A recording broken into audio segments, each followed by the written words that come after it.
You are now listening to the Add 10 Gallons Concrete Podcast. Wait, the answer was add 10 gallons? Add 10 gallons.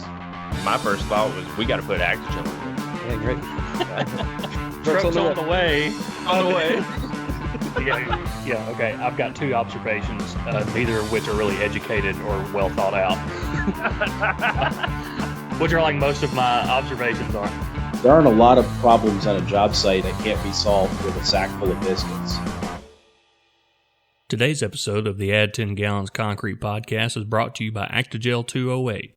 Actigel 208 is a high-performance additive for the concrete industry that is greatly beneficial to the producer. It enables them to increase the percentage of manufactured sand by up to 100% and completely replace all the natural sand in the mix. In areas where natural sand is scarce, inconsistent, and expensive, this provides a huge benefit to any ready-mix company out there. Benefits of manufactured sand and concrete include consistent air content, improved compaction, and increased density. Now, in the past, the downside of using manufactured sands was that they were hard to pump, hard to place, and hard to finish. Well, Actigel 208 solves all those issues. By improving suspension, stability, and the quality of the cement paste in the mix, Actigel overcomes the old issues with manufactured sand and leaves them behind. Let Actigel 208 improve the quality of your mix while saving money on every yard you produce. For more information, visit us at actigel.com. That's ACTI-GEL.com. Welcome in, ladies and gentlemen, to another edition of the Add 10 Gallons Concrete Podcast. We have a great guest for you today, but first, let's check in on the fellas. Paul, what's up? Ready for a high-energy podcast now that we've all confirmed that Tennessee is a basketball school. It is time to get down to business. Tough crowd today, Joey Bell. What you got to say? Yeah, I can't get a break, even though we shut out Vandy worse than almost anybody else in the country. Can't get a break. Yeah, you beat up on little brother, and you beat big brother, and somehow they're still ranked higher than you. So you can explain to me how that works, maybe. Yeah, I'll explain it to you. You know, we're not the team that we were when we beat Alabama. We lost our starting quarterback, and Beamer ball really got us. So that's, legit. I think that's the reason why.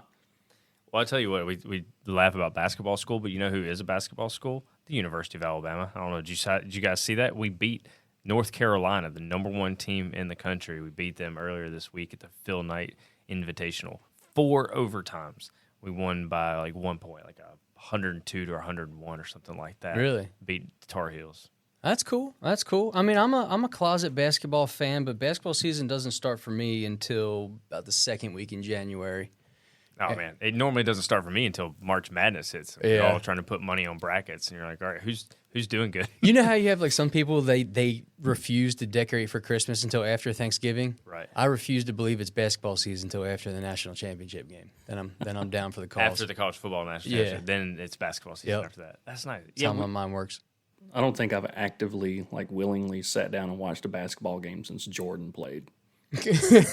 Oh my gosh! Well, I'm going this weekend to a college basketball game for the first time since I was in college, I think. Nova game. Yeah, that's cool. That's right. Playing Oklahoma at the Wells Fargo Arena. Yeah. Yep. Good for you. Yeah, taking my daughter. She is enthralled with Villanova University. So that's good. Yeah, I mean when Mama teaches there, we got tons of Villanova swag. Yeah. Professors coming home every day with a new Villanova tumbler. I don't even want to tell you guys how much the apparel cost that she came home with the other day. She's like, oh, look, I bought her daughter, this new sweater and jacket and all this stuff. And I was like, oh, yeah. And then I see the receipt. Oh. You think that's bad? Wait till she wants to go there when she gets old enough. Yeah, tuition. Well, yeah, they'll show you a bill that make your heart stop. Well, if we're gonna have all this swag, we might as well go to a game. So yeah, I heard you. Well, you can take that positive energy she has about being a Phillies sports fan and just like divert her away from the actual Phillies themselves into literally anything else, and that'll work in your benefit. Yes, she will never be a Phillies fan. I'm so thankful. She's so intelligent. It's like, we're walking around. So you remember, they just went to the World Series, right? So here Dad was telling her, oh, the Phillies, this is back, in the summer. I was telling her, oh, yeah, the Phillies are the worst team in the world. They're horrible. We like the Atlanta Braves. The Phillies are terrible. And she's like, oh, yeah, cool. Okay, I understand. And she understood. She's like, okay, cool. Phillies are terrible. Well, then they get to the World Series. Yeah. And so everybody and their brother in our neighborhood, all of a sudden, it has a Phillies hat on and a Phillies shirt on. And at school, they're having Phillies Day every day. And everybody's dressed. And she's like, yeah, Dad, I want a Phillies shirt. No, you don't. And I was like, absolutely not. And she was like, no, I'm not a fan. I just want the shirt. And I was like, I'm really sorry. It's not how it works. and, Here's what you should have done. You should have got her a Bryce Harper jersey, but when he used to play for the Nationals. You would have got it on sale. Everyone would have seen Harper and been like, well, that's close enough. No, so then we're trick or treating around the neighborhood, and it's still like World Series time, and so people are out in all their Phillies gear. All the parents are, and the kids have their costumes. Parents are wearing Phillies gear, and she looks at me and she goes, "Dad, did they not know the Phillies are terrible? Why are they? Why are they wearing Phillies stuff in public?" Like, to her, dressing up at school was like costume day, so she didn't associate it with like the Phillies being this great ball club. She was associating it with like, oh, we're dressing up for Halloween. That's awesome. That's awesome. Well, I mean, as long as we're talking about closet fans, and be honest with me here, you can say no, but are you a closet like soccer fan for this period of time while the U.S. team is at least like halfway respectable in the World Cup, or do you just say nah? No.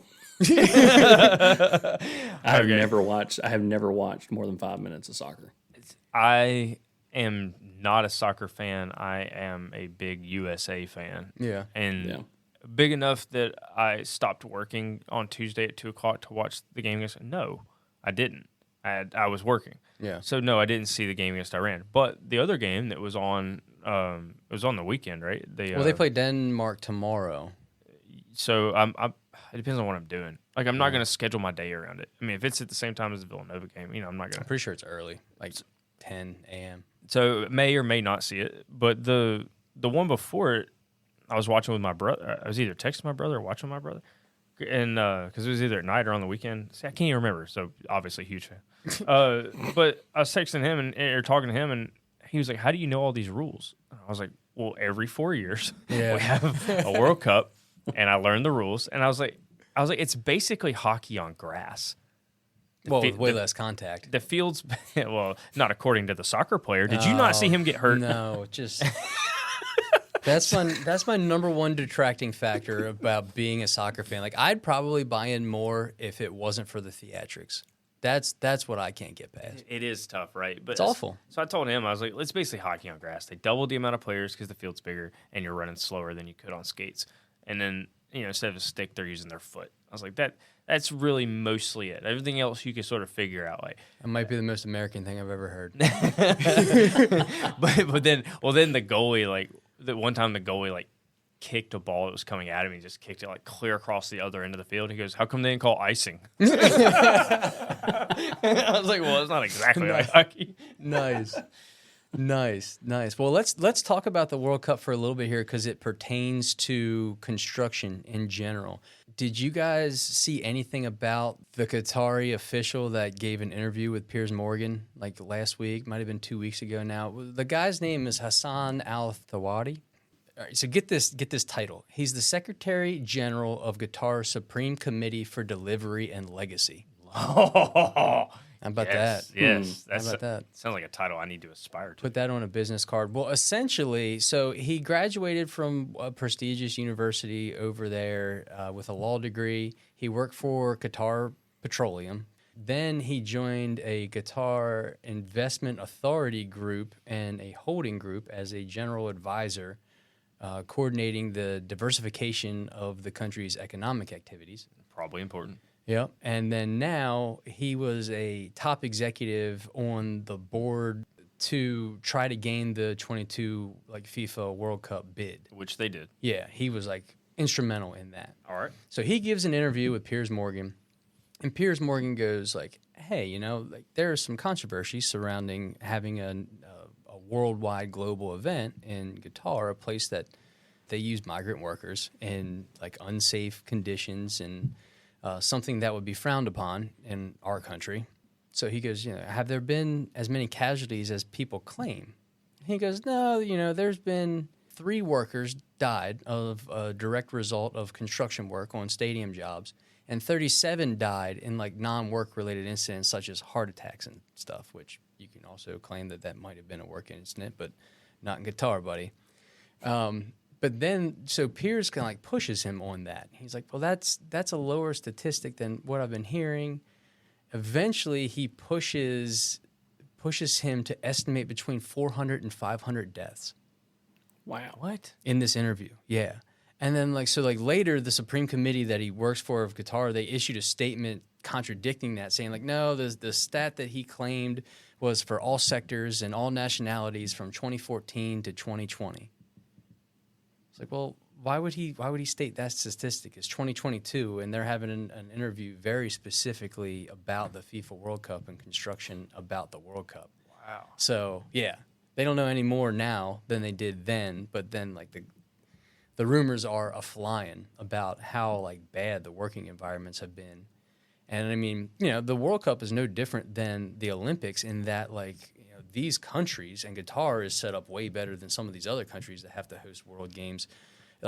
They are tasked with creating a massive amount of infrastructure in a very small amount of time. That's right. And there's rampant corruption involved in these construction bids, projects, and so on. Well, just so everybody knows, that's not conjecture by us. That was reported after the fact. Absolutely. The Qatari officials bribed FIFA to get the thing. Absolutely. The FIFA people got fired, but Qatar still got to keep their bid. Right. Yep. Yep. And that is common. Yep, It's not common that people get caught or in trouble, but it is common. Well, that's what we learned. Yeah. That's not us saying that. We love to speculate here, but we're not. Yeah, not speculating on speculation. that.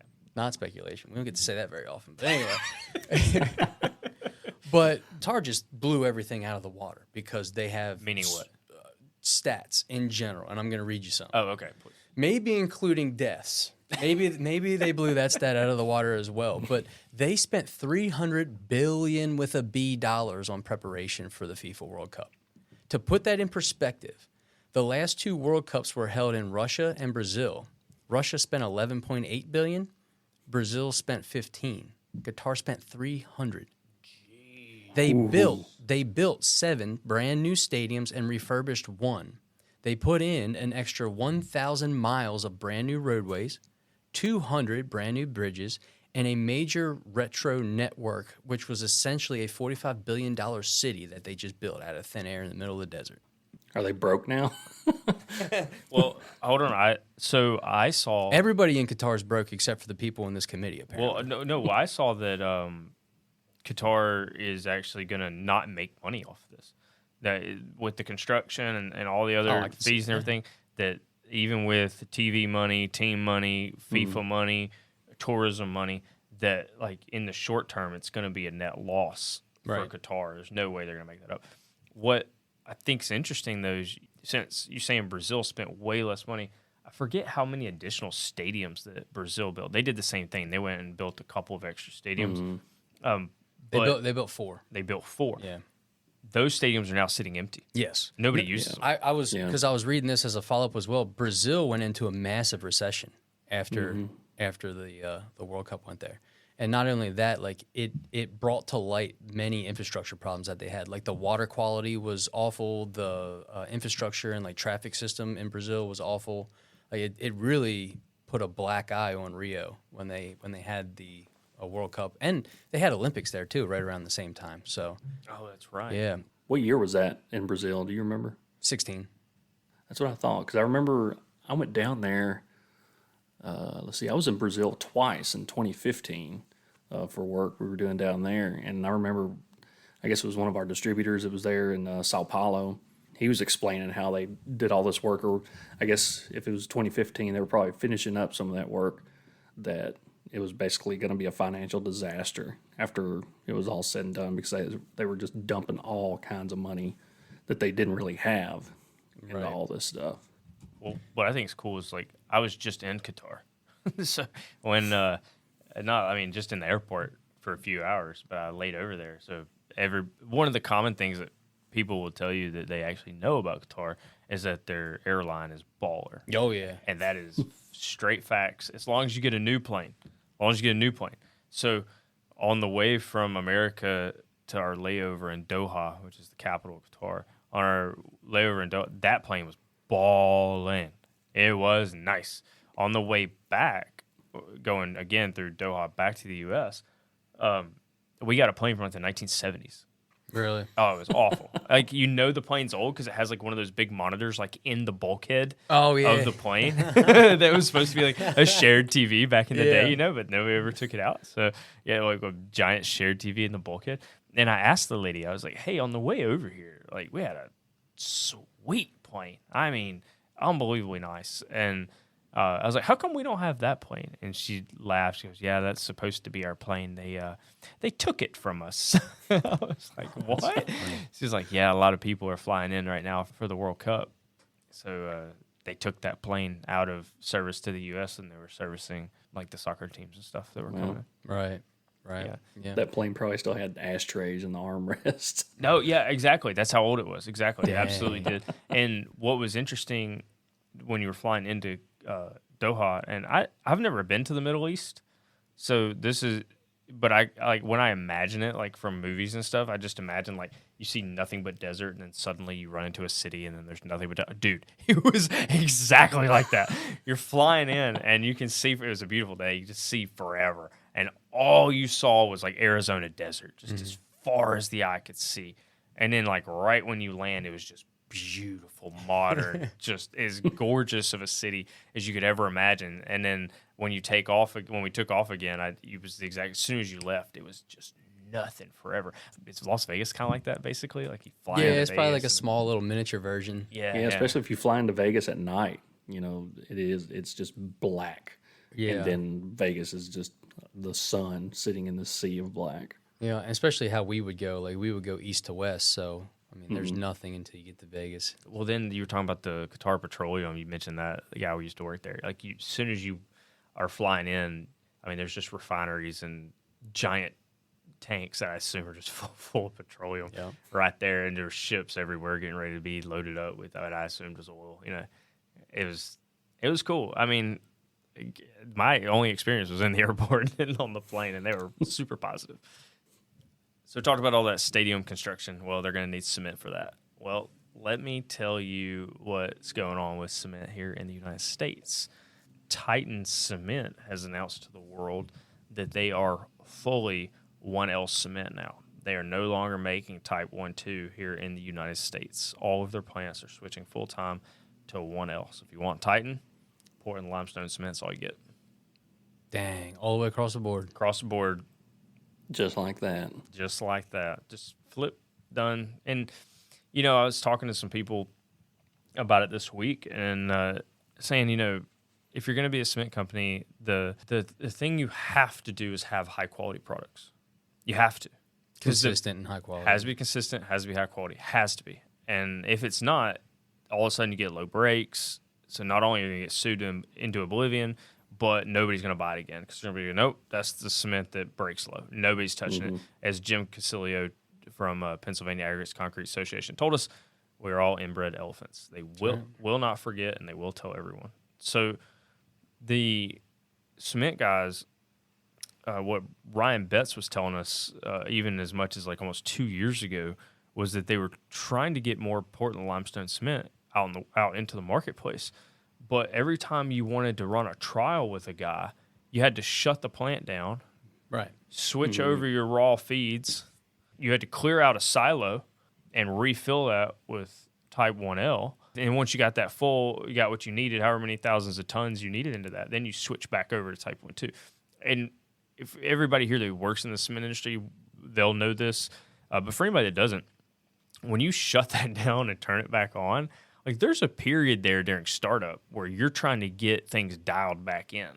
And so it takes some time. So you're talking about planned downtime, that's a cost, reject material, that's a cost, and then potential quality concerns because you've started and restarted. Right. So big no-nos, lots of high costs, everything's not good. And so it was always going to be easier for the cement companies if they could stop making two products and just start making one product. And this is because this isn't the first time a cement company's done this. Everything now is not Type 1, it's Type 1-2. Right.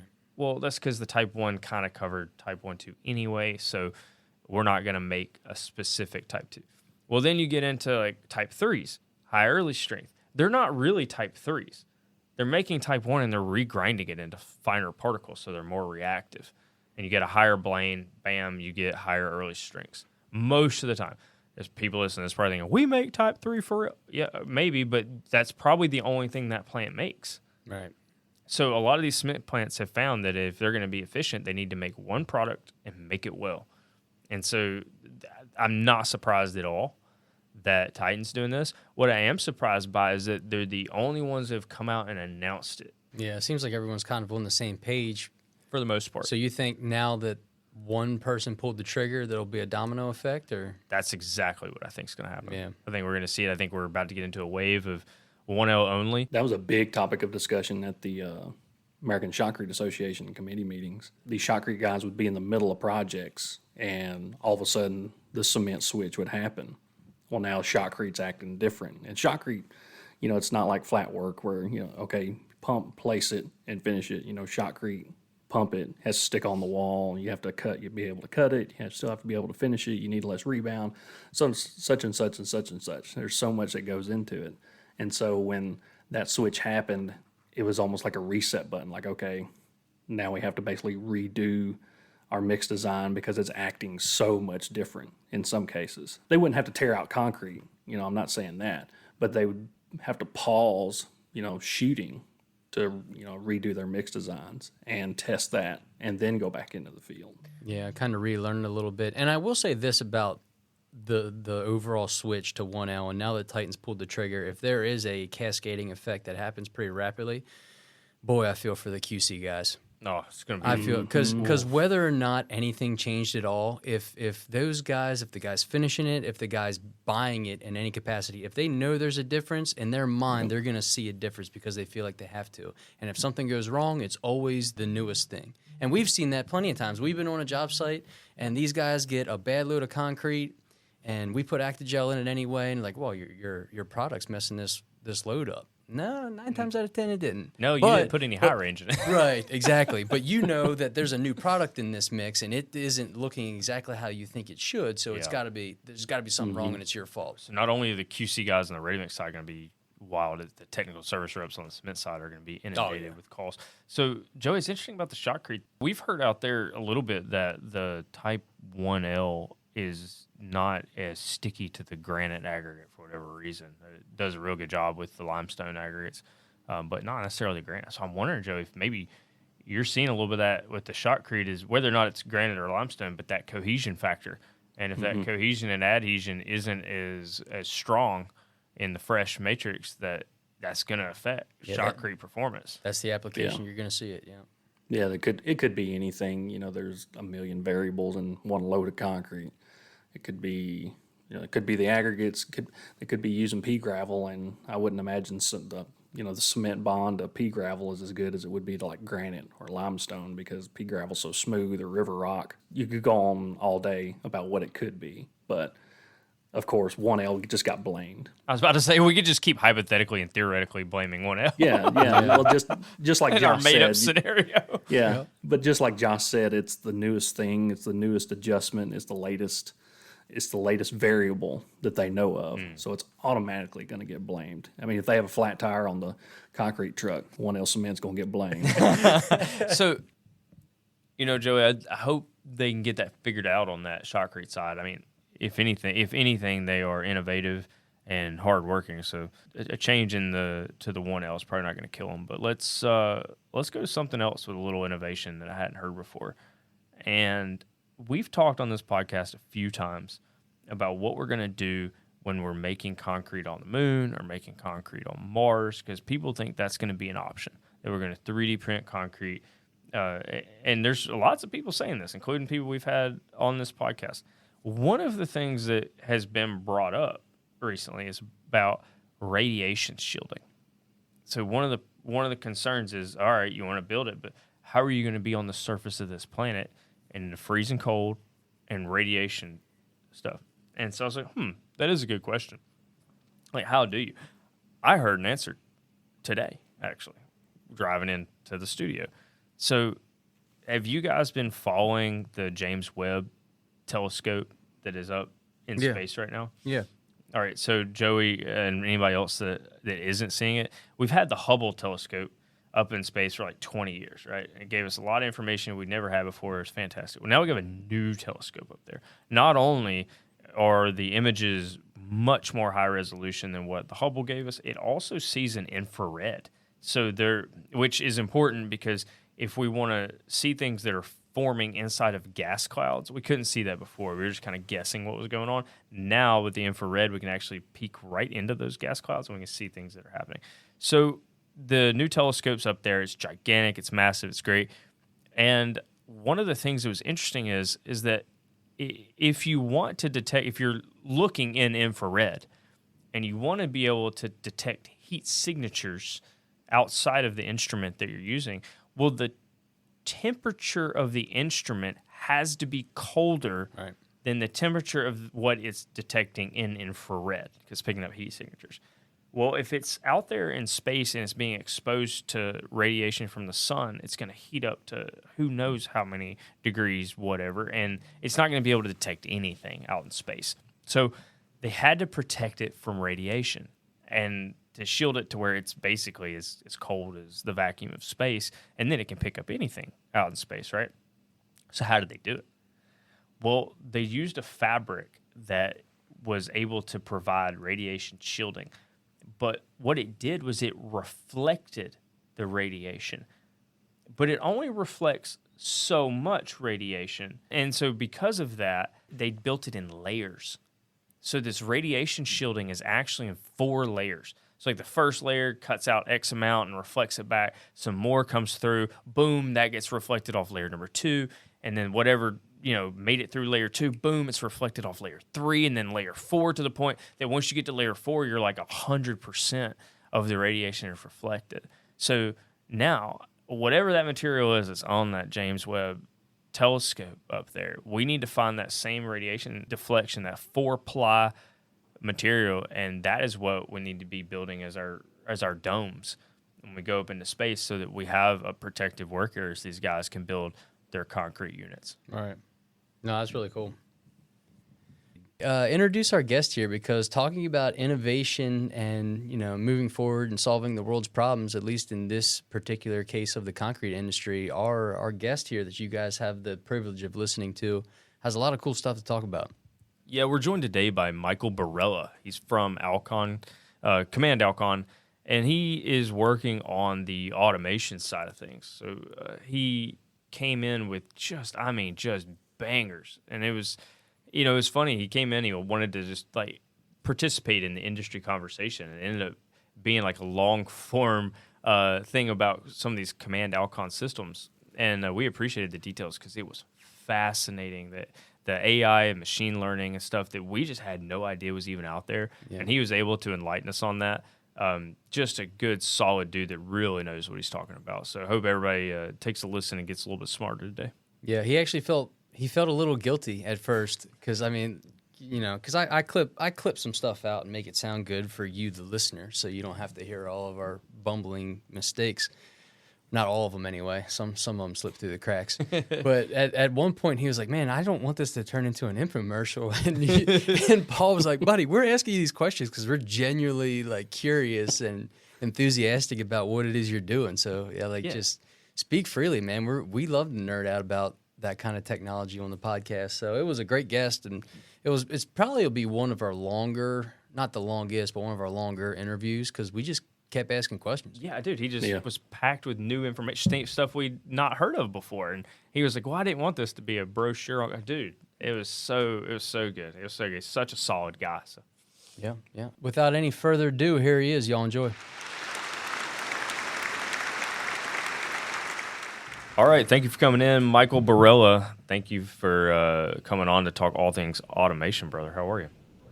Pretty good. I appreciate you guys having me on. Dude, I was glad you reached out. So just for everybody's background here, Michael went to school with Joey and I. What year did you graduate, man? 2011. 2011. Oh, yeah, you were 1 year behind. That's what I was telling Josh. I was like, I'm pretty sure we were like 1 year off. That's my year. 2011 was my year. Okay, nice. So what happens in the MTSU CIM program is you end up going through like a cohort. So we didn't have a lot of overlapping classes with Michael, but you see him in the lab, and we were all part of the Greek community, so you see him running around doing all the fun stuff or whatever. I imagine your life has tamed down a bit from them, eh, Michael? Yeah, a little bit. Well, Joey said he saw your wife at the zoo, so I don't know. Things sound like they're calming down for sure.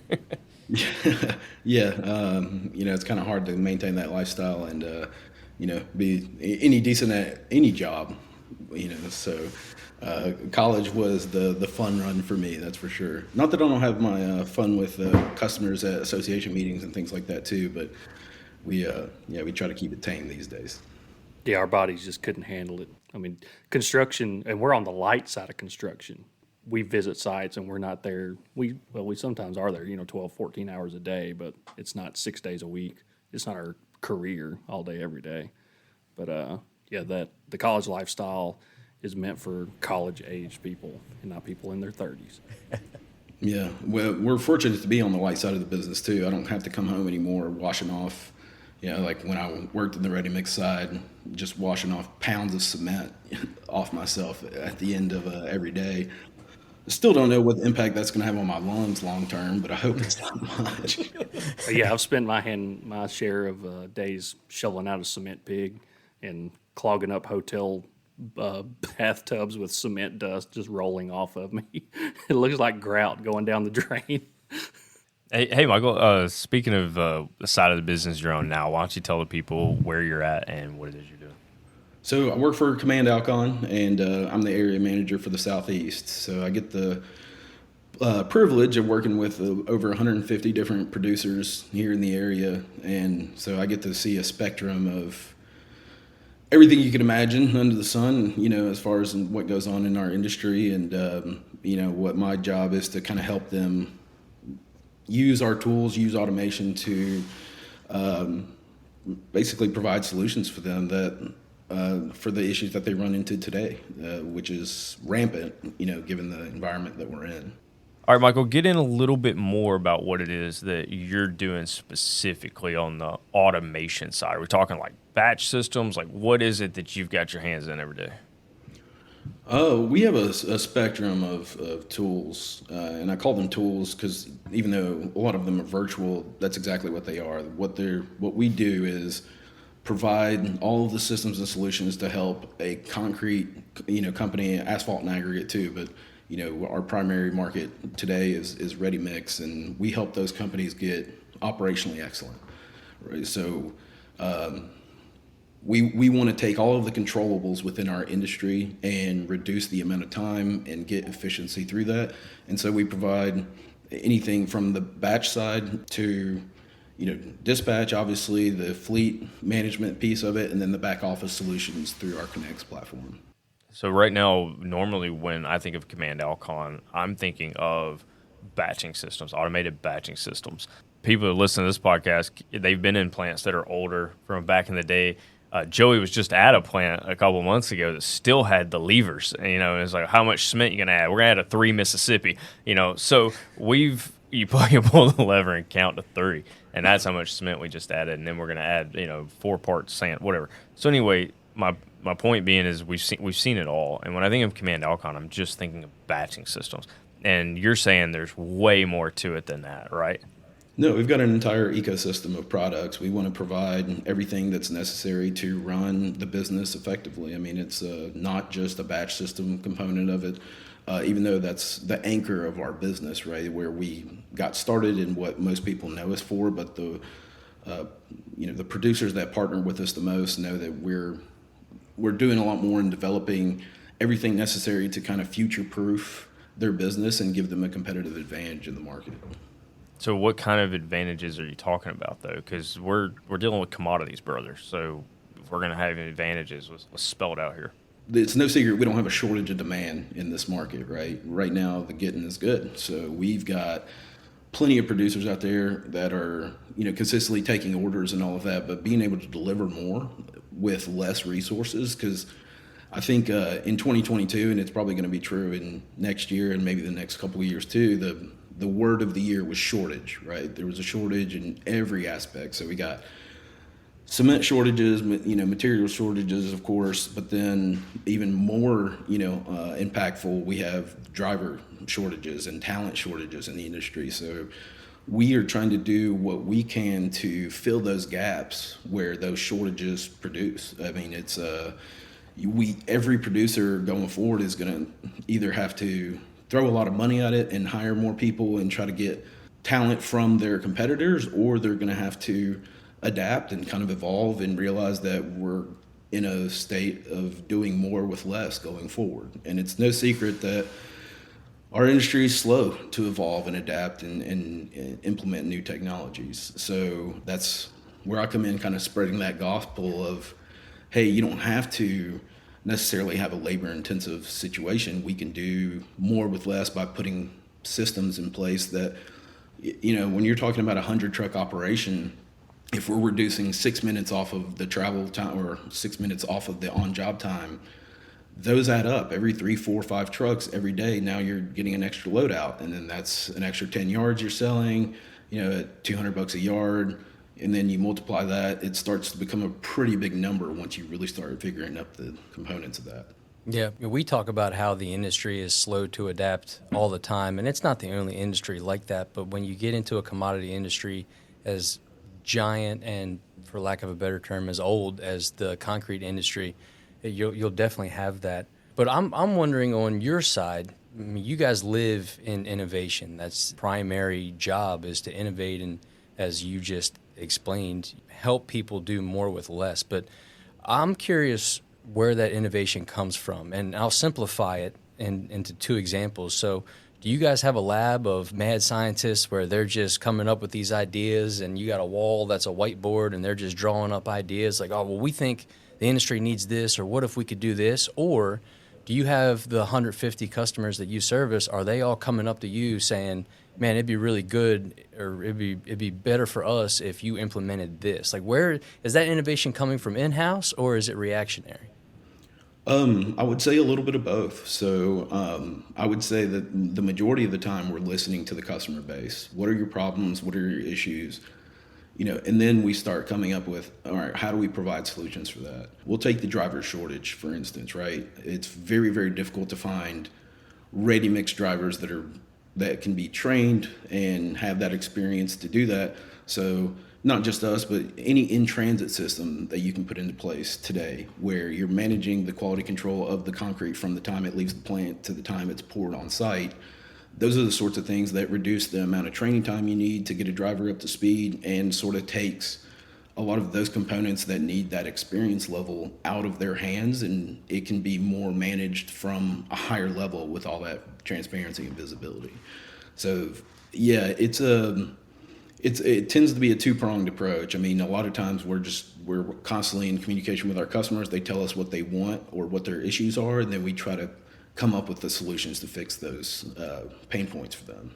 So you mentioned like the in-transit monitoring. We've heard from a couple companies that have been on here that talked about their answers to that. That you saying Command Alcon has a system that can be put in place that does that as well. That's right. So our Command Assurance program is an in-the-drum system that will monitor the volume, temperature, slump of the concrete as it travels in transit, and of everything that's in the market today. We're the only ones that are actually going through the concrete. We've got probes that are installed in the drum, and they actually go through the mud, right? So there's a series of strain gauges and some complex algorithms on the software side that basically we'll take all of those components and make it real time and record all of that, and then also it will send back this information to our dispatch and batch systems to give recommendations, right? So, hey, this was supposed to be delivered at an 8, it came in at a 9, so next load, let's trim 20, right? And they don't have to accept that through our system, but the system has enough data and everything running through it over the last 10 years to know that this is how we can mitigate the issue of how it's arriving on the job today. So for people in the industry, that was called a softball question. Y'all like that? Y'all like that? But in all seriousness, if you want to hear way more about Command Assurance, go back and listen to our episode that had Lee Thrasher for Command, because that's the system that he's in charge of getting out into the marketplace. and we went into a deep dive on all things command assurance. But back then, it was when we had Leon. I mean, that was almost like 18 months ago. And at that point, that program, that whole thing was like in its infancy. And so, Michael, if you're out there and you're helping these 150 customers in your region, are you seeing some adoption of that technology and you're starting to see some of those? Like, what kind of details can you give us on like the adoption and then what exactly they're seeing? I would say it's advancing, but it's not an exponential adoption that we would like to see in the market.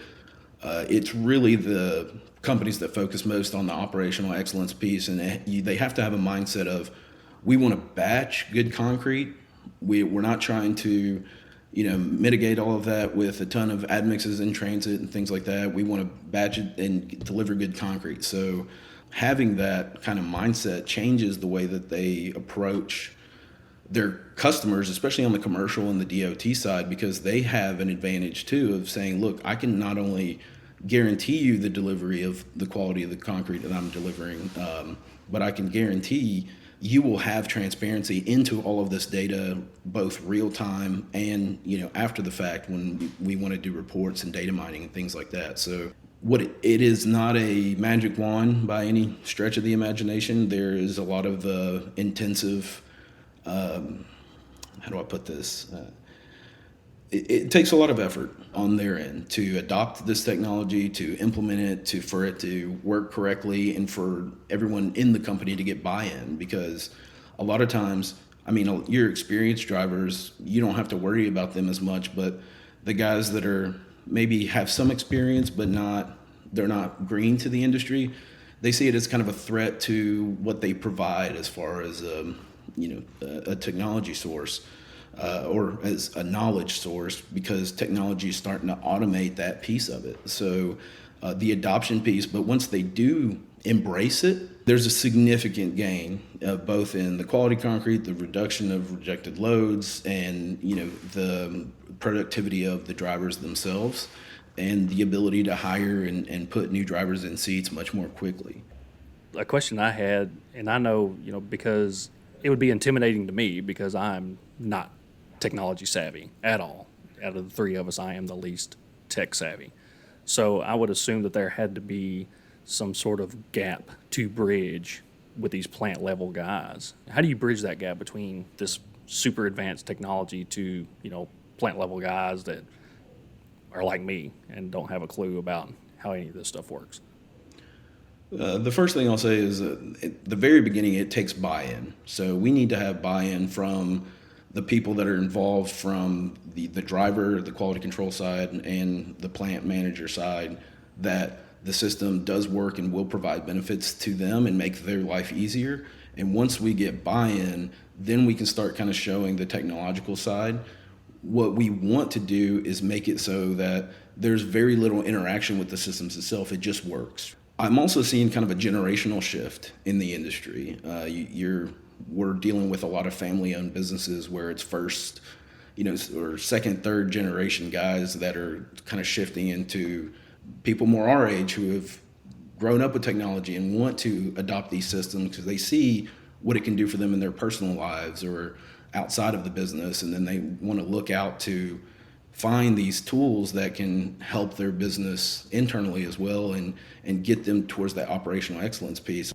Before, for many years, the industry was really good at gathering data, but they were drowning in data and not getting information from it. And now we're starting to put together visually, with technology, how they can adopt this data in a manner that allows them to apply or at least have transparency into their business of what is going on out there, what are my controllables, and how can I do how can I achieve the goals that I want to achieve without necessarily having a more capital intensive things that I need to invest in. So we kind of have a saying at Command that, for every nickel we give you, we're at least going to make you a quarter, right? And so that's the idea, is everything that we put into place is going to generate, a multiple of that, and also allow you to differentiate yourself in the market.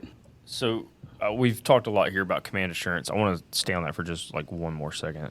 We have a friend in Philadelphia, and he's running quality program. He runs several programs for the largest concrete producer in the Philadelphia area. And one of the things that he uses, like the Command Assurance type product from one of your competitors, he uses it for a different reason. And this was so fascinating to me. He was using it not because he had unskilled drivers. He was using it because he didn't have enough quality control reps to handle some of these satellite projects and these satellite plants. So he needed his QC guys on like the big high-profile projects downtown. And when you had something going on, 90 minutes away at one of these satellite plants that's only making 20,000 yards a year, like those customers still matter. But how do you quality control that concrete without having to have a body out there all the time? And these types of systems were what were giving him the insight so that he could develop those trends on his side to say, okay, I know that I'm losing this much air when my concrete's traveling this many times and the drum's rotated this many times at this RPM. And so he's able to develop these trends. So when he sees an air problem, you can say, okay, well, let's do this, let's do that. And more so than just, did we overdose the hair admix and are my sands a problem, right? And so he was able to actually use some of that data to become his QC guy at his satellite plants. I just thought that was incredible. Yeah, it's all about putting tools and systems in place to work for you. I've got a producer that uses Command Assurance that their biggest thing was resold concrete. Right? They wanted to know exactly what's in the drum. So the indicators within the truck, and a lot of times drivers will say, oh, I've got, 2 yards left, but they don't really know what's left in there. Maybe it's really 4 yards, maybe it's just 1 yard because of buildup on the fins and things like that. So by us actually going through the concrete, we're able to tell you exactly what the volume is inside the drum to the quarter yard. And then when they have these will call residential jobs and they've got the overordered coming back, they can look and say, hey, we've got a 3.5 yard pour over here. He's got 4 yards in the drum. Let's go ahead and just dispatch him to that, and also having the temperature slump and kind of the time component fall into that. They know that they're still delivering good concrete even with it being resold instead of just dumping it out. So not only is there a component of extra profitability for them, but a sustainability point too. I mean, we're being a little more green by wasting less materials and giving them another option to reuse those things. As a bit of a concrete nerd, I'd be tinkering with like, all right, we used hot water at this temperature. It was 180 degrees. Do we really need 180 degree water? Can we turn it down to 170? Can we turn it down to 160? Like, all right, we use this many bags of ice. Like, do we really need that much ice? I'd be tinkering with everything, Michael. Yeah, and we are developing, and we have a technology called Command Optimize, which is an AI and machine learning based technology too, which will help with a lot of that. So what Optimize does is it analyzes thousands of data points per second, from weather to traffic setups to batch performance of the plant to customer performance, average times. It takes all of these components and it will basically assist dispatch and say, with 96% acceptance rate is what we're seeing so far, of this is how you need to schedule your day, this is what materials need to be ordered, this is what trucks need to be at what plant, and because the computer is just able to compute, for lack of a better term, much faster than what we can do, as humans. So it's another assistance tool. And we had a manufacturer in Colorado that implemented this tool, and from 1 January to the next, they had an additional $980,000 in revenue by having this in place, and then a reduction of about $60,000 in costs. And these are the things that need to be considered as we advance in these industries, because the people that are willing to adopt and take on technology are gaining a competitive advantage. I mean, again, it's really no secret in our industry that we're seeing a lot of acquisitions and mergers, right? Companies are getting bigger and bigger, and the challenges are going to continue to be much more difficult for them to keep up with some of these larger guys because they have a lot of resources they can throw at things. However, there's a way to still carve out your niche by being operationally excellent and using tools to your disposal. You're not going to say it like this, Michael, but I will. You got to adapt or die these days. So your example of the gentleman out west that saved $750,000 in 1 year, at least. I'm not sure what he invested into that system, but Well, according to Michael, he invested a nickel that's right. and he got gave back him a quarter. Look, I wrote that down, Mike. I wrote that down because I was gonna absolutely tear into you on that. Like, that's a hell of a claim, and you better be able to back it up. But I didn't have a chance to ask the question. He's over here like, yeah, we saved a casual meal. Year one. I was like, well, I'm just not gonna ask that question now. Yeah. Month one, by the way, that was month one. It was a 16 plant operation, and year over year, January to January, it was $980,000. Oh, okay. I'm sorry. I didn't catch that. I thought you said they measured it from January to January. Okay, No, so it's one just month. comparing 1 month year over year. All right, I'll let Josh get back to his question. So. No. So all of the data points that that this AI system is picking up, and the amount of information that it's able to compute, is that shared across a broad spectrum of customer, or do you keep it specific to that particular customer? No, as far as the data itself, it's specific to that customer. Now, the AI is learning through everyone, right? But it's not utilizing the data from specific customers or allowing anyone to access that data. I mean, cybersecurity, that piece, I will stand firm that there's no one in the industry that has more of a focus on that, because as ransomware is becoming more rampant in our industry, because we're not really familiar or used to that sort of thing in what we do, so we have an unbelievable amount of people working every day to make sure that we are by far the most data secure company out there in the market, and all of our certifications will attest to that, right? We have the highest certifications on the security side of anybody, and because those things are going to become more and more important as we put more automation and systems in place. I mean, the technology, if somebody's able to get in there and kind of lock you down for a couple of weeks, what impact does that have on your business? Demanding ransoms and things like that until you can get the systems in place to replace those. So to answer your question, yes, the AI is learning from everything, but the data is not available widespread. It is specific to those manufacturers. Right. Yeah, you hit the nail on the head. That's exactly where I was going, because I mean, there's still pirates out there. They just don't wear the funny hats. And if you have a data set that valuable, someone's going to want it. They know how to impact businesses too. We had a producer that had a ransomware attack, and they did it 2 weeks before their taxes were due, right? And they took all of their data and locked it down and said, look, you need to pay us X or we're not going to release this. And that, I'll say they weren't using our system on that end. They used some of our components, but not that system specifically. And that made them change their mind, because now they had to pay a few $100,000 to get their data released. And then they were still late, with taxes and everything else. And those are the small impacts that a lot of owners aren't thinking about. We're usually thinking about, where am I going to get cement from? What are my yards per man hour? Not who is it that can get into my systems, and what impact would that have if they do that? Michael, when you were talking about these programs and this software, it tells you how to schedule things and how to schedule deliveries and everything like that. It immediately made me think that you're probably adding years of life to some of these batch guys, because that's probably where a lot of their stress comes from, is scheduling cement tankers and material deliveries, all while batching, a couple hundred yards an hour and trying to get product out the door. That's immediately what I thought of.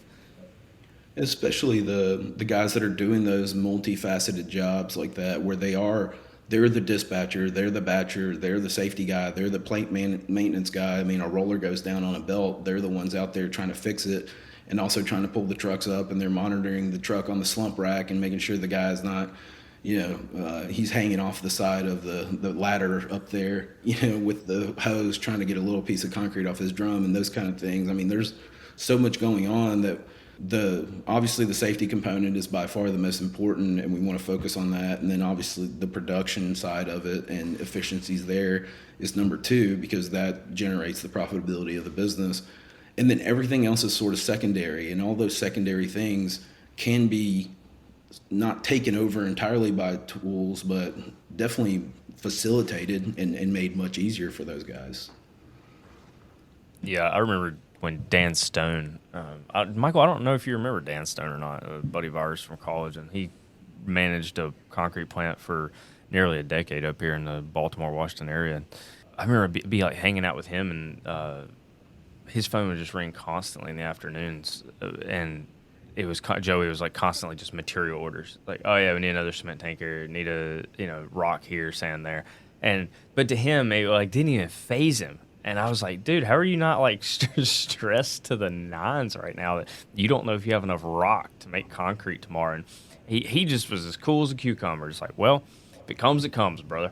And he's like, I got enough to last me till about 11 tomorrow, and we'll see if they get me enough to be able to pour till 4. We'll find out. And it didn't even faze him. And that's why I'm still of the opinion that if we want this country to run smoothly, all the important positions should be held by like concrete people, especially like quality control people, because when the sky's falling, they're not even sweating a bead, man. Well, they don't make them all like Dan, I can tell you that.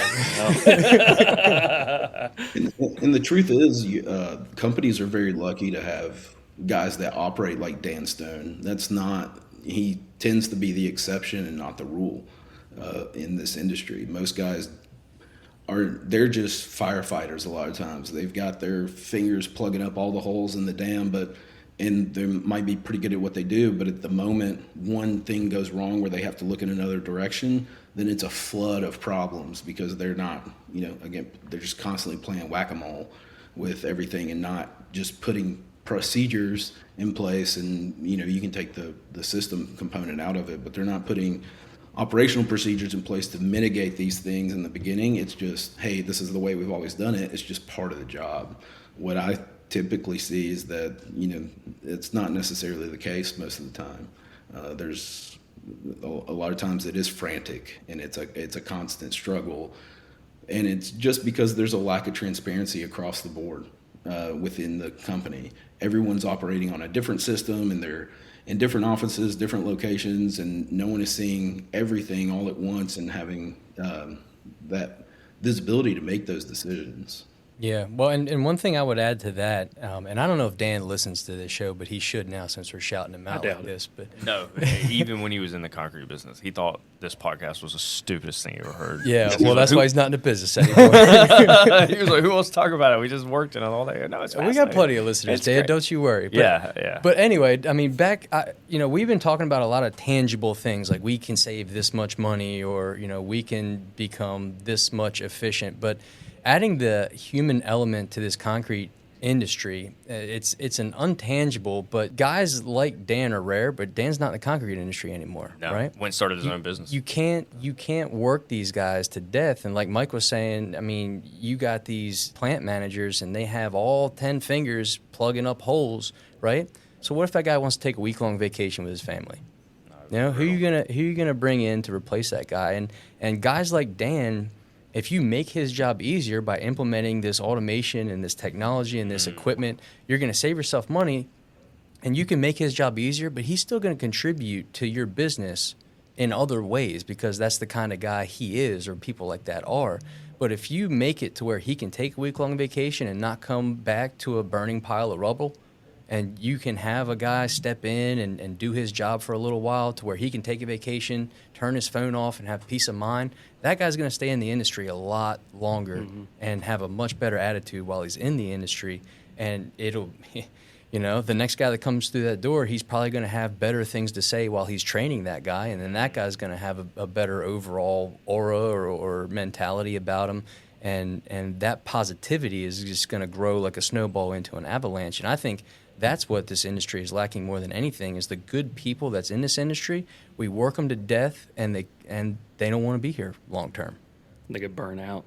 So, I mean, just intangibles, we can talk tangibles all day long because, honestly, that's what pays your bills and that's what goes on the Command Alcon sell sheet.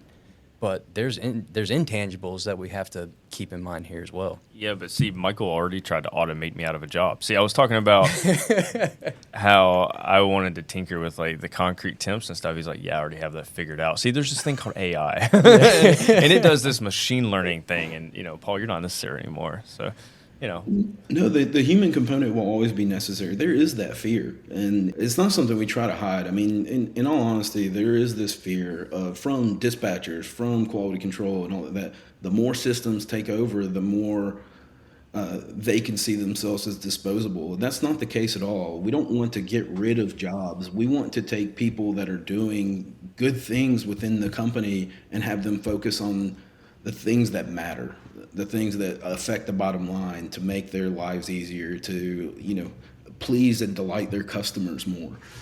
That's what we're focusing on. It's not that, okay, now you don't need as many dispatchers because you have something like Optimize in place. It's dispatchers are now focused more on customer service aspect of things and taking orders, and they're focused more on driver development, and they're focused more on the optimization of the plant and the materials and the deliveries on that side of things. And it's not necessarily a, hey, let's just get rid of all these jobs. We have a component that does automatic invoice reconciliation, and I was talking to an owner, and he goes, well, that's my daughter's job. What am I going to do? Let her go? And I talked to her, and she goes, well, it would be nice if I could stop working Saturdays. That's exactly my point. Yeah. Your fear of losing your job is less justifiable when everyone's hiring in every position. And that goes back to my Dan Stone example. Like, it'd be nice if you could take a vacation and not worry about the plant burning down. It's like, oh, that's my daughter's job. It's like, well, yeah, but like, if I cut it back to like 55, 60 hours a week, that'd be nice. Right. And or she could leave at 3:30 every day and pick up her kids, right? Because that was a big thing that she was talking about. And so clerical work, things like that aren't value add to the business, that we can take off their plate so that they can focus on the things that do matter. That's where we're headed. It's not necessarily, let's just get self-driving trucks in place, and then we don't need people at all at these plants. It's just a steady flow of material inwards and all that stuff. Because at the end of the day, concrete is a people industry, and that's why I love it and love being a part of it, is because of the people in it. And I don't think we're ever going to really take that component out of it. But we did talk about some systems. So we've talked about Command Assurance, which is the in-truck concrete monitoring system. It gives you different quality control measurements that sensors are passing directly through the concrete. It feeds that back into a central command location. We just talked about the command optimization. Sorry if I got that name wrong. And it is the AI machine learning component. But then you just mentioned like a back-end receivables thing. So how many systems is your team out there putting in, brother? You mentioned an ecosystem, but so far we got 3 pieces of the puzzle. What am I missing?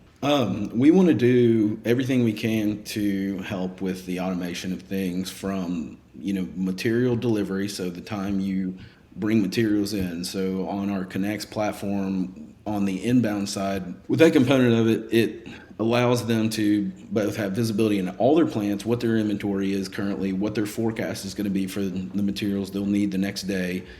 It shows what's going to be incoming from their suppliers. And once that truck, whether it's in-house or third party, arrives at the plant, they can just hit accept the material on their screen, and it automatically updates that inventory for them. And then everything recomputes, and it shows, okay, this is now your forecast, this is your current inventory, your demand, this is what you're going to need if you do confirm these orders. And then all these transparency components allow the guys making those decisions, usually on the dispatch side, to say, hey, we could take 3 extra orders today because of the materials that we have incoming, or hey, these will calls, we can't take those, but we can probably take those out of a plant that's 20 minutes further away, because they will have the materials and the resources and the trucks to be able to do that.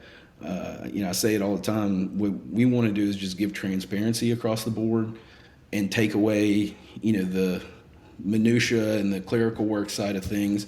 So once those things from like Martin Marietta Vulcan get invoiced, we have a system like I was talking about with the automatic reconciliation that goes in, looks at the tickets that all came over digitally, reconciles it, makes sure that the tickets are all present and that they went to the right location. If anything is missing, then it shows up as red, right? And we want to bring attention to the things that need attention, and not having to dig into all this data to try to figure out what is it exactly that is missing, and then you get an Easter egg hunt for tickets, and somebody's got to drive around and find it in the back pocket of somebody's jeans, right? So by kind of eliminating that aspect of it, and again, the system just does that component of it, you just get only visibility of what needs to be brought attention to, and not just a drowning of data or tickets. And then you know, we want to eliminate the paper cuts as much as possible on that end of it.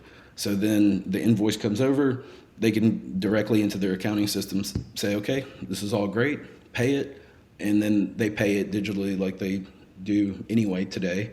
I mean, I still have producers that cut checks, but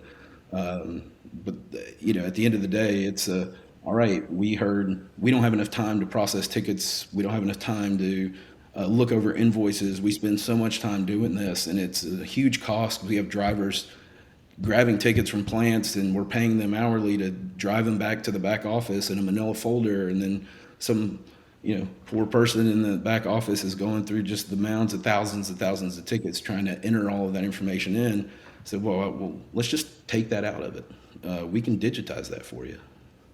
The interesting thing I'm hearing, Michael, on this business, this operations management, supply chain software that you're talking about, you know, that I mean, maybe one day that's not just going to be limited to cement and aggregate that's intertwined into concrete plants, because that doesn't have to run through your batching software, right? That's like a standalone software.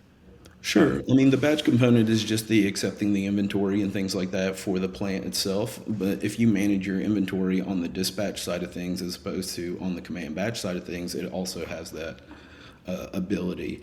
And yeah, it's not specific to one way of doing things. Right. Well, I'm just thinking it's not specific to one industry. Think about how many industries are out there that take multiple raw material component shipments in, receive them, and then have to have an output. And how many people are walking around with a clipboard saying, "Yeah, I've got this many tons on the ground, so I can make." I mean, I'm thinking like the toilet, like big ceramics manufacturers, whether it's toilets or sinks or stuff like that. I mean, they basically concrete plants. Instead of making concrete, they're like precast plants, but instead of making you know, culverts and pipes, they're making toilets and sinks. It's the same exact thing. Yeah.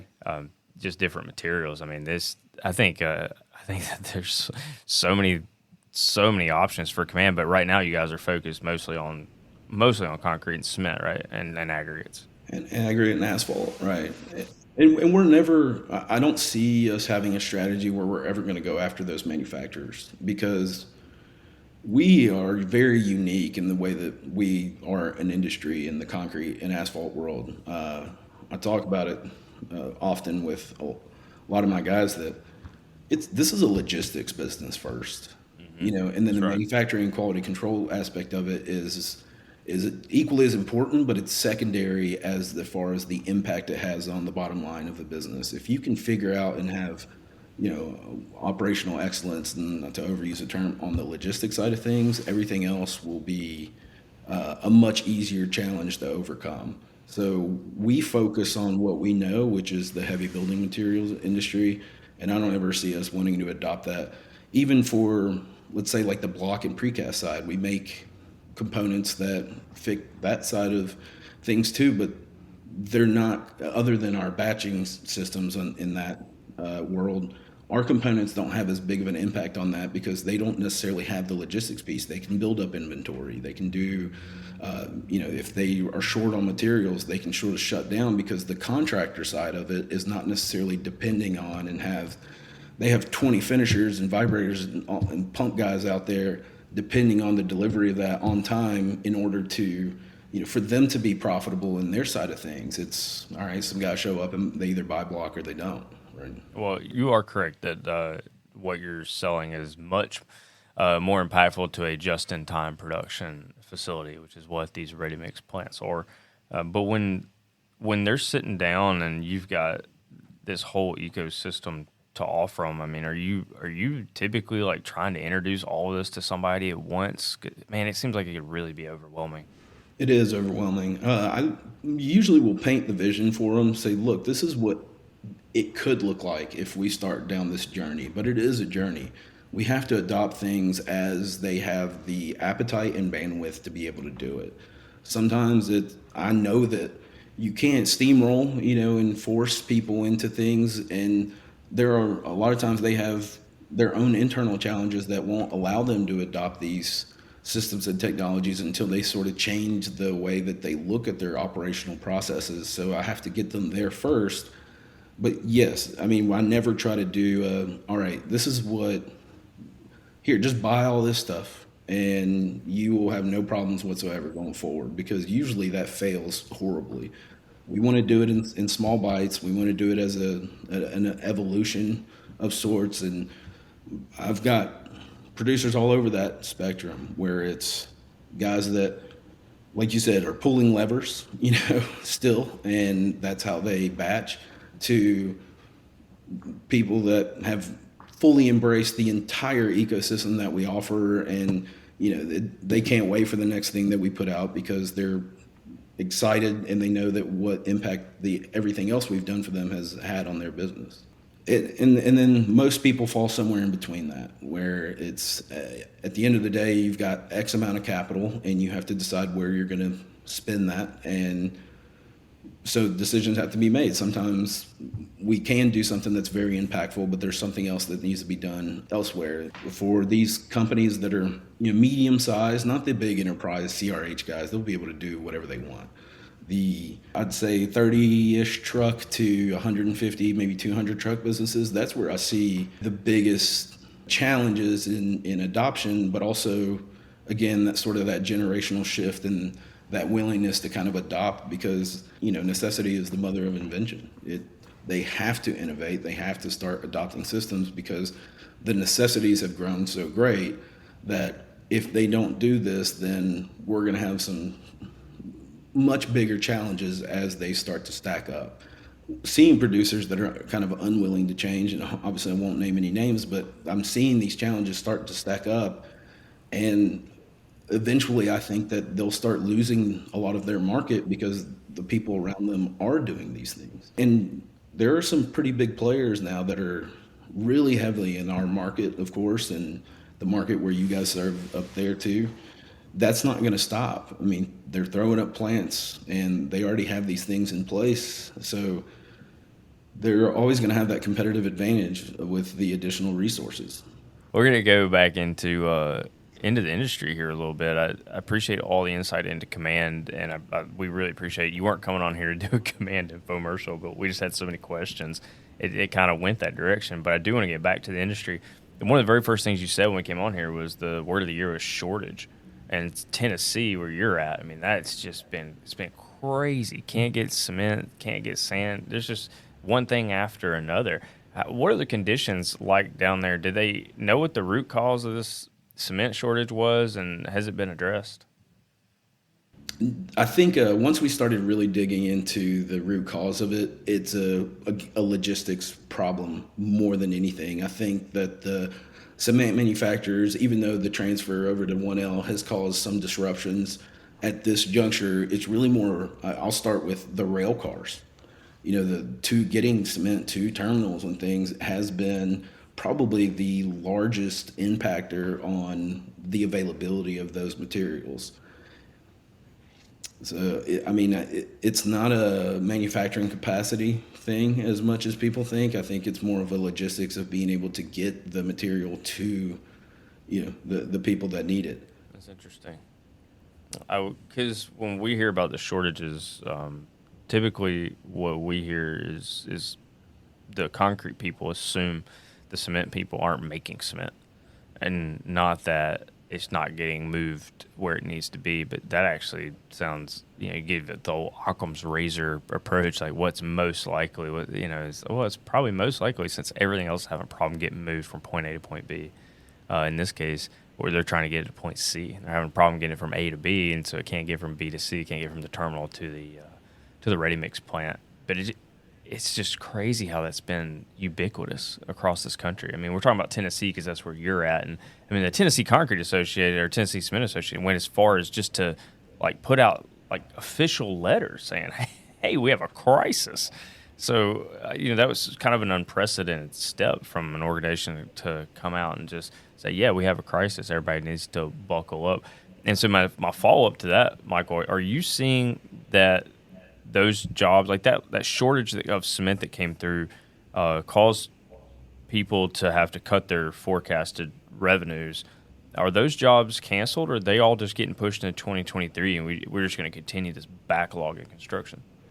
I think that there's more so a kind of a trickle down into some suppliers that would not necessarily get certain types of work are now getting it because the cement guys are obviously going to try to make all of their customers happy, and you're going to take care of your largest, revenue producers first, obviously, but you also can't just completely neglect the smaller guys because a lot of times, as we've seen, the smaller guys become the larger guys, right? And they will always remember those relationships and when those things come through. So they allocate, specifically to number of plants and trucks, and the cement guys are trying to do a good job at this. But what ends up happening is these other jobs that are maybe more residential or light commercial work that would normally go to a larger producer are now sort of trickling down to some of the smaller producers. So I think that impact is large. And then as far as cutting revenue, both. I don't think there was as much of that this year, but there are way more people considering that for 2023 for a couple of reasons. There is a slight fear of a recession, and that's becoming more prominent. I don't know if that's going to impact the Southeast as much as it will other areas of the country because it's still a high growth, low cost of living, area. And we still have a pretty large backlog. However, 2-3 years from now, we may really see the impact of that because we're usually the last industry to feel the effects of a recession, but we're also the last industry to come out of it too, because it takes years to permit a job, get the specs written out, get it all approved. I mean, you know what the process is. So by the time all of that gets done and then the project is a go and it's funded, we still have a backlog from 2, 3, 4, 5, 6 years ago that's going to run for the next few years. And then but we are seeing a slowing of permitting and things like that. So the planning needs to be for what are we going to do in 2025? What's it going to look like in 2030? We've been monitoring closely the rail car strike, because if that happens, that's going to have a massive impact on our industry. We can barely get enough rail cars to move cement today, as we talked about. So if this strike happens, a slight disruption like that it's a ripple that causes tsunamis, just like the Ever Given that was stuck in the Suez Canal. I mean, look at what that did for industries across the board. And we're very heavily dependent on the rail system to move materials in our industry. And it changes the way that what is getting built too. I mean, look at commercial infrastructure, right? Less offices, more remote work today. I don't know how much of that will eventually shift back, but we're not seeing big office buildings getting permitted anymore. It's being reappropriated to something else. And, all right, we can just use this land for more residential or retail or things like that, where office and all that. But if you already had those things permitted and the plans and the architecture and everything else into place, and you have to go back into the drawing board, you're going to delay yourself for several years to try to figure out what's going to make you money. Because at the end of the day, it's all an investment for somebody, and they need a return on it. And we're not going to build just for the sake of building. I think that return to office life's coming, and I think it is, man. For people that aren't in outside sales. It's funny that I say that, and 3 of the people on this call that don't live anywhere near the office that they report to. Michael, I'm assuming, by the way, that you report out of the Birmingham office, even though you live in Nashville. Yeah. Joey reports out of the Baltimore office, but he lives in Tennessee. I live out, I'm in Philly, and you're in Pennsylvania. I'm the closest, but I'm 45, 50 minutes 45 minutes away. Yeah. And so we should get into that on like a current event section or something like that, because I feel like it's the opposite. I actually feel like people, first of all, there's a vacuum of employees, so people have a little bit of a bargaining chip, and technology's progressing, not regressing, to the point where like more and more professions every day can be done remotely, and online collaboration's getting better. A lot of the benefits of being in an office setting is being helped by progressing technology. I don't know, man. I think that's all theory, and I'll tell you, not that the things you said weren't true.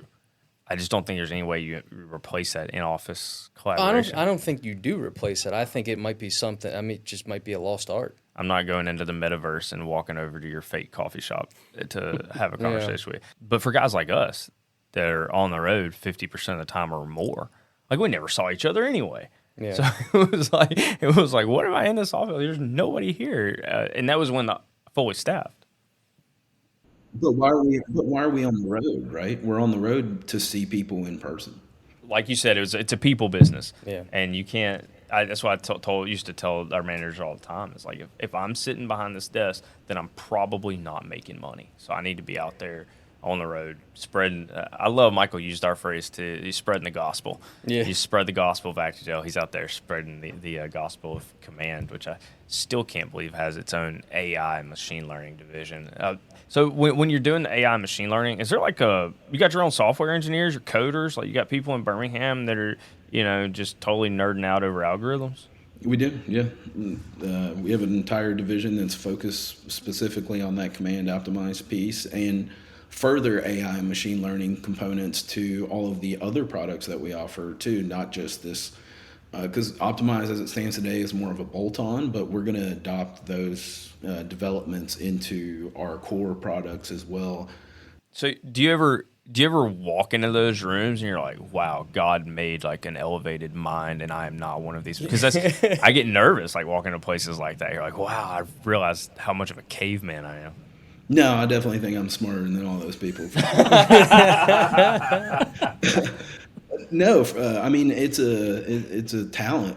Absolutely, there's a group of people, and I think that's becoming increasingly so with Command, where we're bringing in some extremely high level talent on that development side because we see the trend of where the industry is going. I also think it's extremely important to keep a balance of bringing in ready mix and industry people too, not necessarily just coders and technology people, because you have to understand the industry to be able to develop products for it. And if you don't have a good mixture of that and you just have a lot of coders, they want to produce what they think is really cool, but a lot of times, I've got guys that say I could care less about, that component of it, and getting that feedback and having people who have done the jobs know what the work is to be done and then adapt, developing systems through that way. So yes, there is an unbelievable amount of talent in place. Probably not enough. We have a shortage of people, just like everyone else.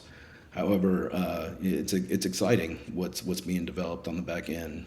Yeah, we've talked a lot of 3D printing on this podcast in recent months, and that industry is the exact same way, where the guys who can write the code and implement the AI systems, they don't know the first thing about batching a yard of concrete. So eventually you're going to meet in the middle with time and effort. It's easy to revere or fear things you don't know, but like that stuff, it's just a learned skill. But like if I did it every single day, who's to say I couldn't do that as well? I mean, same with, it might seem simple, but like I couldn't be a batch guy. Well, not day one. No. But you could. Yeah, Right. You absolutely could. But that was what But if I learned how to code at 13 years old through a school program and I loved it and I picked it up and I did it every day since then. they're teaching them in first grade.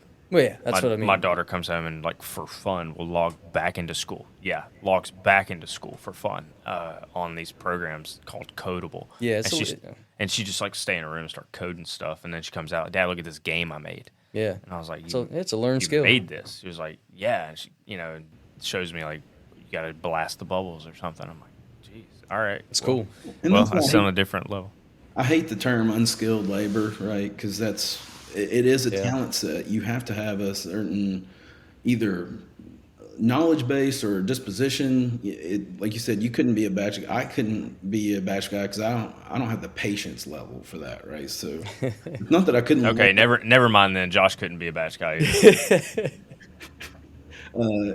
But Einstein said it best. If you try to judge a shark by its ability to climb a tree, you'd think it's an idiot, right? So that's the thing, is these guys have the skill sets, and we want to foster and get people in place that have the whatever it is that takes to do the job well.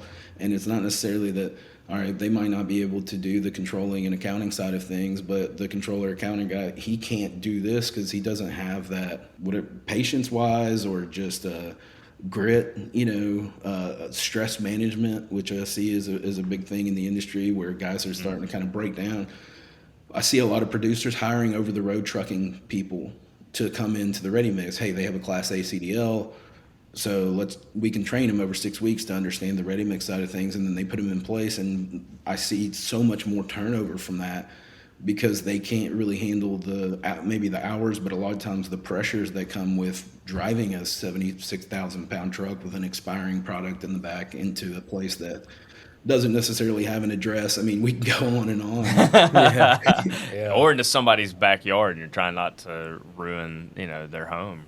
Yeah, and with one of the local producers here that was delivering concrete to Alan Jackson's house just down the road, and accidentally drove through and broke a bunch of these tiles that he has that line the front of his house that are worth unreal amounts of money, and how upset he was. And so then you have a celebrity calling a batch guy yelling at him.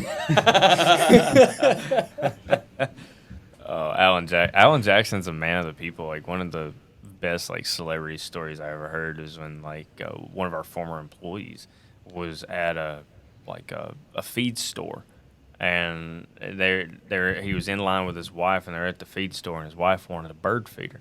And this man did not want to buy that bird feeder. And she was still there at the checkout line putting it on the belt to check out with this bird feeder. And all of a sudden you hear that big, deep voice behind you go, "Hey, baby, I'll buy you that bird feeder." And you would turn around. It was Alan Jackson in line at the feed store, just a normal person. And this woman just like, "Oh, my God, Alan Jackson." He lost her mind. He bought her the bird feeder. It was awesome. What a story. Dad and I sold cattle to Alan Jackson way back in the day. He had a farm in Hickman County. We sold him 25 mama cows with calves because his daughter wanted them. She wanted the cows on the farm, so he went and bought 25 he bought 25 pairs of cows for $25,000. We never got to meet Alan Jackson, but we got his signature on the check. That husband will never live that down, that's for sure. Oh, never. Oh yeah, he's never winning another argument. No, actually, that's gonna be his passive aggressive. Just go call Alan Jackson if you want to. He just randomly drives around the neighborhood smashing bird feeders.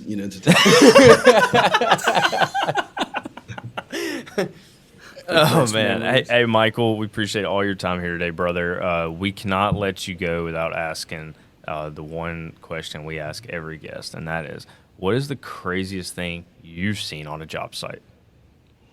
Oh, the craziest thing I've seen on a job site. I mean, so this was when I was working as an intern for a company there in Philadelphia. I saw a driver halfway out the door trying to, he's standing up outside of the door of the concrete mixer itself, 1 foot on the accelerator, hanging out the side, one on the steering wheel, because it was a kind of a rocky, a bumpy area there, and he's trying to pull up to the pump. So, door flung open, he's halfway out of the truck, just trying to pull up there, and I'm just watching this. I was like, I wonder, if the owner were around, if you would still be pulling this off, right? Because the things that I saw as being as a QC tech around drivers is they're so extremely well behaved on the plant, at the plant a lot of times, and the closer to home base you are, the more well behaved they are. But as you started getting further out away from, the home office, and it became a lot more chaotic. From just one of the guys that pull up, he's just napping under a tree, and he's been there for 30, 45 minutes. It's because nobody knows any better. They're just trying to get trucks running through, and he's just got but yeah, having that one guy with his door flung open halfway out with a 70,000 pound vehicle trying to pull up to a pump, outstretching his legs to pull up to it. It's like, what if you slip off the brake there, pal? Do you understand the problems you're going to have with that? So that was pretty crazy. I'd say that might take the cake. It's just interesting. We finally had a story for like the first time in months that didn't start with, well, one time in Florida. Yeah. One time in Philly. It's only time. I was spending a whole ton of time in Florida, but I saw some crazy things down there too when I was in the post-tensioning world with guys like hanging off of decks, trying to shear tendons. And I mean, they're not tethered to anything. They were 17, 18 stories up, and they've got a 100-pound piece of equipment that they're sitting there trying to shear tendons with, and they're just hanging off the side of the bridge deck or the deck trying to shear those tendons. And they were using my equipment, and I knew for a fact that I was going to end up getting blamed as soon as they fell off of that building. I was like, "Hey, man, why don't we get you tied on to something? Because this is a potential hazard." And in that world too, I mean, I have some pictures that I can send you guys of what in Bolivia they call scaffolding and shoring, and it's basically just sticks. I mean, and when I say sticks, I mean like sticks, and those are some pretty crazy things too. But yeah, that in the concrete world, that was probably the craziest thing I've seen. My dad was a construction worker, and so growing up, I'd sometimes go to job sites with him, and he was a carpenter. And anytime he was getting to like the roofing side of it, it just like blew my mind the way he and all of his buddies were just so carefree about hanging halfway off the side of a roof. It didn't matter if it was 1 story, 2 story. It didn't matter how high this roof was. You had to hammer in that angle iron or whatever it was. They're just hanging off, just hammering stuff. I'm like, God almighty, I didn't want to be anywhere near the edge of that roof, much less, halfway hanging off. I was like, what happens if you fall? He's like, well, he's like, I'm not going to fall. He's like, what are you talking about? Why would I fall? No way, man. I can't take that risk because sometimes I hop out of bed and tweak my knee funny, and then I can't play. I'm definitely not going to do that from 20 feet. Joey, did you have anything else for Michael before we let him go? Nah, man. Appreciate talking with you. You had some great stories and gave us a lot of insight. It was really interesting to me, all that tech. I don't ever foresee me understanding hardly any of it, but it was still interesting. And of course, we're not the only ones that produce all of these things, right? Automation is something that's going to continue to evolve, and we're going to see more and more players in the market because it's going to be more and more necessary. We're just the only ones that provide the whole ecosystem, and that's what I tell everybody is we're not the only ones that do these things, but we're the ones that give you the full gamut, and we continue to develop and invest in the R&D side of things for new technologies to bring on, not just, hey, here's a cool little update, for a product we actually created 25 years ago. Well, hey, Michael, it's been a pleasure here, man. Hopefully it's not a decade till we talk again, all right? Yeah, no, anytime you guys want to have me on again, I'd be happy to do it. It was awesome talking to you guys. Appreciate you having me on for sure.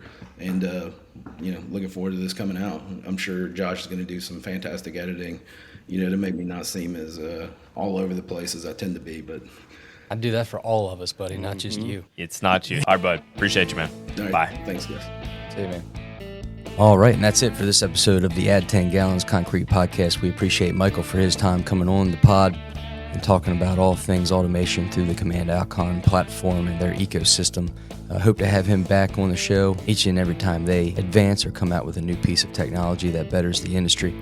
Special thanks to Actigel 208 for being the presenting sponsor of today's episode. Also, check us out on social media. We have Instagram, Facebook, and YouTube, as well as LinkedIn pages.